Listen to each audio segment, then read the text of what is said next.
మరొకసారి బలహీన వర్గాల్ని మోసం చేసే కార్యక్రమానికి ఈరోజు ఈ ప్రభుత్వం చేస్తూ ఉంది. గత 5 సంవత్సరాలుగా మరి ఈ ముఖ్యమంత్రి కులగణన గురించి కనీసం ప్రస్తావించకుండా అనేక మంది అనేక ఉద్యమాలు చేసినా స్పందించకుండా ఈనాడు కేవలం ఎన్నికల ముందు 2 నెలల్లో ఎన్నికలుంటే ఇప్పుడు హడావిడిగా మరి ఈ కార్యక్రమాన్ని చేస్తూ ఉన్నాడంటే ఇవాళ చాలా అనుమానాలు కలుగుతూ ఉన్నాయి. ప్రధానంగా కులగణన జరగాలనేది అనేక సంవత్సరాలుగా ఉన్నటువంటి డిమాండ్. మరి అటువంటి కులగణన కోసం అనేక రాష్ట్రాల్లో మరి ఆ రోజున బీహార్, మహారాష్ట్ర, తమిళనాడు, ఒడిశా, జార్ఖండ్ ప్రభుత్వాలు తీర్మానాలు కూడా చేసినాయి. అలాగే ఆంధ్రప్రదేశ్ రాష్ట్రంలో కూడా 2014లో మరి ఆనాటి ముఖ్యమంత్రి నారా చంద్రబాబు నాయుడు గారి నాయకత్వంలో అసెంబ్లీలో తీర్మానం చేసి కేంద్ర ప్రభుత్వానికి పంపించడం జరిగింది. మరి కేంద్ర ప్రభుత్వం కూడా దాన్ని పరిశీలన చేస్తామని చెప్పడం, మరి దీని మీద అనేక మంది జాతీయ నాయకులు కూడా స్పందించడం జరిగింది. మరి యూపీలో బీఎస్పీ అధినేత మాయావతి గారు, అదేవిధంగా ఆర్జేడీ అధినేత లాలూ ప్రసాద్ యాదవ్ గారు, సమాజ్వాదీ పార్టీ అధినేత అఖిలేష్ యాదవ్ గారు, ఇలా అనేక మంది జాతీయ స్థాయిలో ఈ కులగణన జరగాలి, తద్వారా బీసీలకి న్యాయం జరగాలని చెప్పి ఇది చాలా పకడ్బందీగా కేంద్రం ఈ కార్యక్రమాన్ని చేయాలి అని చెప్పి దీని మీద అనేక మంది మాట్లాడితే కనీసం ఈ రాష్ట్ర ముఖ్యమంత్రి జగన్మోహన్ రెడ్డి గతంలో అనేకసార్లు చెప్పాడు, నాకు 25 మందికి 25 పార్లమెంట్లు ఇప్పించండి, కేంద్ర ప్రభుత్వం మెడలు ఉంచుతానని చెప్పినటువంటి ఈ ముఖ్యమంత్రి జగన్మోహన్ రెడ్డి కనీసం ఒక్కసారైనా కేంద్ర ప్రభుత్వాన్ని ప్రశ్నించారా అని చెప్పి నేను అడుగుతా ఉన్నా. కనీసం ఈ 5 సంవత్సరాల్లో ఈ కులగణన విషయం పైన కేంద్ర ప్రభుత్వం మరి మాకు దాదాపు 25 మంది అంటే దాదాపు ఈరోజు 31 మంది ఎంపీలు ఉన్నారు. ఆయనకి 31 మంది ఎంపీలు ఉన్నటువంటి వైఎస్ఆర్ పార్టీ జగన్మోహన్ రెడ్డి గారు కనీసం కేంద్ర ప్రభుత్వాన్ని మీరు అడగరు. మీ స్వార్థ ప్రయోజనాల కోసం, మీ కేసుల కోసం, లేకపోతే మీ అక్రమ సంపాదన కోసం కేంద్ర ప్రభుత్వం దగ్గర మెడలు ఉంచుతారు తప్ప కనీసం ఈ రాష్ట్ర ప్రయోజనాల కోసం, బలహీన వర్గాల ప్రయోజనాల కోసం కనీసం మీరు ఎప్పుడన్నా దీని గురించి మాట్లాడారా? ఇవాళ కేవలం ఈ రాష్ట్రంలో మీ మీద వస్తున్నటువంటి వ్యతిరేక పవనాలని గమనించి బలహీన వర్గాల్ని మళ్ళీ మోసం చేయొచ్చు కదా అని చెప్పే ఆలోచనతో ఇప్పుడు కులగణన పేరుతో దానికి ఒక శాంటిటీ ఉండాలా. ఎవరు ఈ కులగణన చేయాలి, ఎవరు దీనికి కార్యక్రమాలు చేయాలి? హడావిడిగా ఓ జీవో ఇచ్చేస్తారు, దానికి ఒక ట్రైనింగ్ ప్రోగ్రాం పెట్టేస్తారు, ఒక యాప్లు తయారు చేసేస్తారు, వాటిని పక్కాగా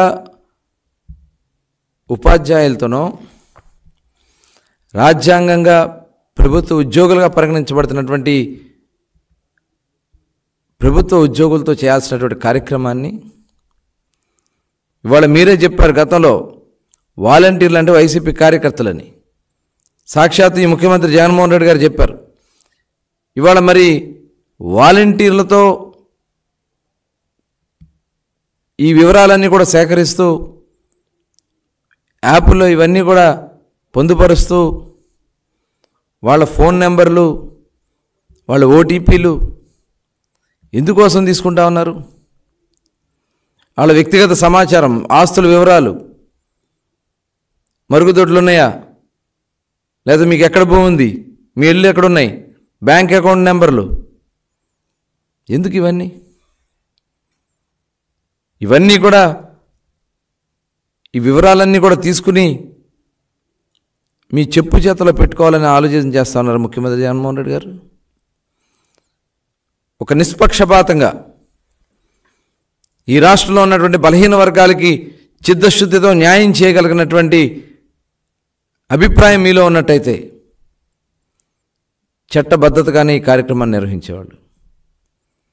కానీ కేవలం ఎన్నికల ముందు కంటి తుడుపు చర్యగా వాలంటీర్లు పెట్టుకుని ఇన్ఫర్మేషన్ అంతా కూడా మీ దగ్గర పెట్టుకుని రేపు బ్లాక్మెయిల్ చేసే రాజకీయాలు చేయడం కోసం, స్వార్థ రాజకీయాల కోసం ఈ కార్యక్రమాలు చేస్తూ ఉన్నారనేది వాస్తవమైనటువంటి విషయం.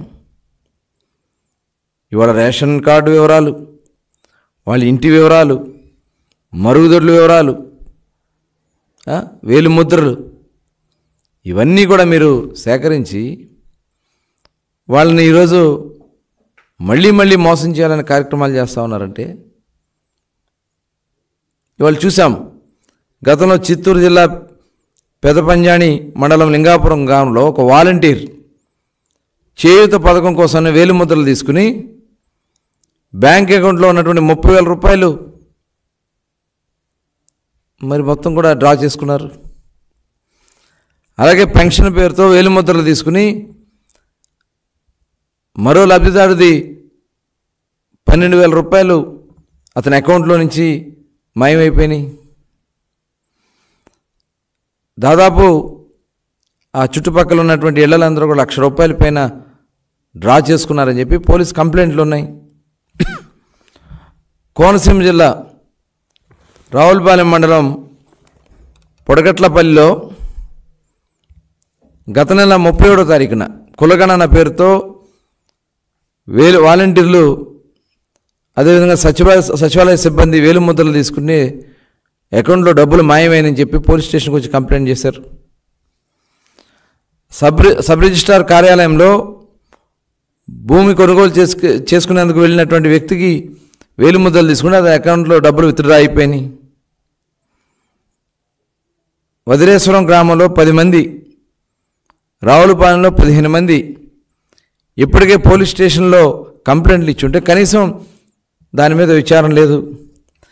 ఇలా రాష్ట్ర వ్యాప్తంగా వందల సంఖ్యలో ఈ రకంగా వేలుముద్రల పేరుతో వాలంటీర్లు డబ్బులు మాయం చేస్తే వాళ్ళని వెనకేసుకొస్తా ఉంది ఈ ప్రభుత్వం. ఇవాళ గతంలో తెలుగుదేశం పార్టీ బలహీన వర్గాల కోసం మొట్టమొదటి నుంచి కూడా చిత్తశుద్ధిగా పనిచేస్తూ ఉంది. ఇవాళ చట్టసభల్లో 33% రిజర్వేషన్లు కల్పించాలని చెప్పి 2014లోనే మేము తీర్మానం చేసి పంపించాం. అదేవిధంగా కేంద్ర ప్రభుత్వంలో ఒక ప్రత్యేక మంత్రిత్వ శాఖ బీసీల కోసం ఏర్పాటు చేయాలని చెప్పి ఆ రోజున అసెంబ్లీలో తీర్మానం చేసి పంపించాం.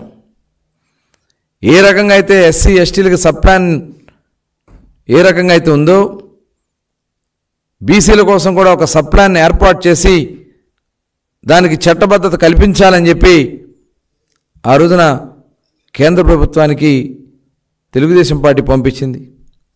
కనీసం 25% నిధులు కేంద్ర బడ్జెట్లో 25% నిధులు బలహీన వర్గాలకి కేటాయింపు చేయించాలని చెప్పి మేము ఆ రోజు తీర్మానం చేశాం.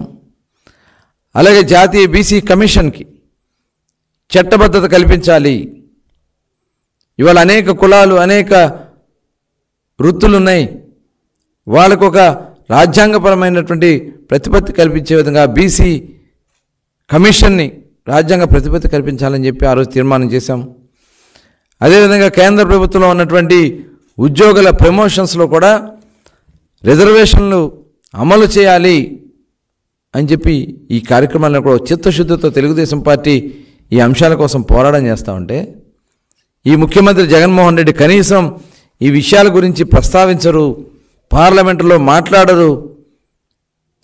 కానీ ఇవాళ ఎన్నికల దగ్గరకు వచ్చిన తర్వాత మభ్యపెట్టడానికి, మోసం చేయడానికి, బలహీన వర్గాల ఓట్లు దండుకోవడానికి మాత్రమే కులగణన పేరుతో మోసం చేస్తూ ఉన్నాడు. ఇది అందరూ కూడా గమనిస్తూ ఉన్నారు. ఈ 5 సంవత్సరాలు మీకు కనీసం వీటి గురించి పార్లమెంట్లో మీ పార్లమెంటు సభ్యులు 31 మంది ఉన్నారు కదా, ఒక్కరితో అన్నా మీరు మాట్లాడిచ్చారా? బలహీన వర్గాలకు చెందినటువంటి పార్లమెంటు సభ్యులు కూడా ఉన్నారు. కనీసం వాళ్ళనన్నా మాట్లాడనిచ్చారా? ముఖ్యమంత్రి అనేక సార్లు ప్రధానమంత్రి దగ్గరికి వెళ్ళి పాదాభివందనాలు చేస్తూ ఉంటారే, ఒక్కసారన్నా మీరు వెళ్ళి ప్రధానమంత్రికి దీని మీద ఒక రిప్రజెంటేషన్ ఇచ్చారా? ఇదంతా మోసపూరితమైనటువంటి కార్యక్రమాలు చేస్తూ వాలంటీర్లు పెట్టి సర్వేల పేరుతో ఇవాళ ప్రజల్ని భయభ్రాంతులకు గురవుతూ ఉన్నారు. ఇళ్ల దగ్గరికి వెళ్ళి మీ ఆస్తుల వివరాలు ఇవ్వండి, మీకున్నటువంటి పశువులు ఎన్ని ఉన్నాయి, ఏంది బ్యాంక్ అకౌంట్లో మీ డబ్బులు ఎంత ఉన్నాయి, ఇవన్నీ ఎందుకోసం మీకు? ఇదే కాదు, ఓట్ల వివరాలు, మీరు ఏ పార్టీకి ఓటేస్తారు, దేనికి? దీని మీద మాకు విశ్వసనీయత లేదు.